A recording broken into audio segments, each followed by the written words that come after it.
আপনি ছাড়া আপনার টিকটক আইডি অন্য কোনো ডিভাইসে লগ ইন আছে কিনা আজকের ভিডিওই সম্পূর্ণ দেখাবো। তো দেরি না করে এই সম্পূর্ণ ভিডিওটা দেখতে থাকুন।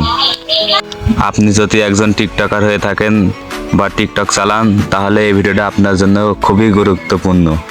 আপনার আইডি অন্য কেউ লগ ইন করেছে কিনা কীভাবে দেখ।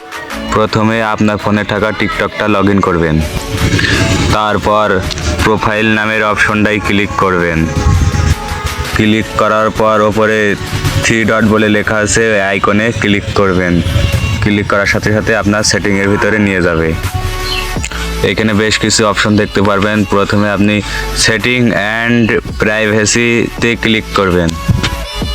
তারপর আপনাদের ফোনে এমন একটা ইন্টারফেস শো করবে, হালকা একটু স্ক্রল করবেন। স্ক্রল করার পর এমন একটা ইন্টারফেস শো করবে, এখানে লেখা আছে সেটিং অ্যান্ড পারমিশন, এতে একটি ক্লিক করবেন।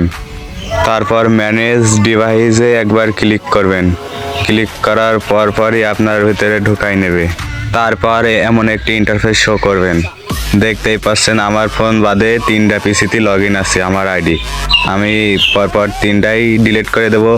ডিলিট করা হয়ে গেলে দেখেন আমার কাছে আমার ফোনই লগ ইন আছে, তাছাড়া অন্য কোনো ফোনে লগ ইন নেই। তো আপনারা যারা করতে চান এইভাবে করতে পারেন। যারা টিকটক করেন তাদের এটা খুবই গুরুত্বপূর্ণ একটি অপশন।